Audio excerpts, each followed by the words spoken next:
Ipinamalas ng lokal na pamahalaan ng Bacon ang kahandaan nito sa nalalapit na tag-ulan matapos ang isinagawang selebrasyon kaugnay ng pagbili ng mga bagong kagamitan, kabilang ang isang backhoe na inaasahang magpapalakas sa disaster preparedness ng bayan. Ayon sa mga opisyal, bahagi ito ng mas pinaigting na hakbang nila upang matugunan ang mga hamon na dulot ng malalakas na ulan, partikular ang landslide at soil erosion na madalas makaapekto sa mga kalsada sa lugar. Binigyang diin nila na ang backhoe ay pangunahing gagamitin sa farmers development, lalo na sa pagsasaayos at pagpapanatili ng mga farm-to-market roads.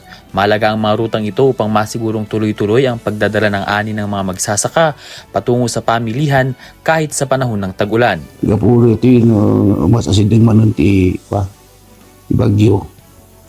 Isungan tutulagan mi nga nag-irual kami iti may nga wheel type nga backhoe loader.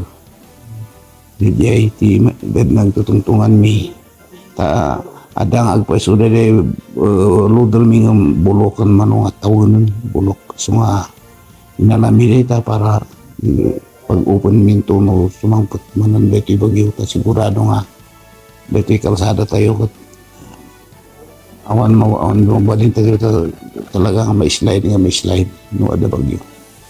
Dagdag pa ng alkalde, malaki rin ang maitutulong ng nasabing kagamitan sa road clearing operations at iba pang emergency response activities upang mas mapabilis ang pagtugon sa anumang insidente sa komunidad. Hindi lamang agrikultura ang makikinabang dito. Ayon sa LGU, inaasahan ding mapapanatili ang sigla ng turismo sa Bacon sa pamamagitan ng mas maayos at ligtas na mga daanan para sa mga bumibisita sa lugar.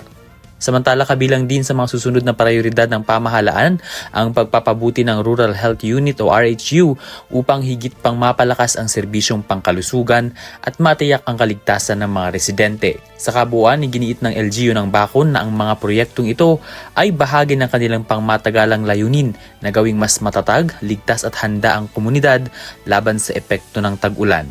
Ven Pongsila para sa Mata ng Agila Northern Luzon, matatag, matapang, matapat.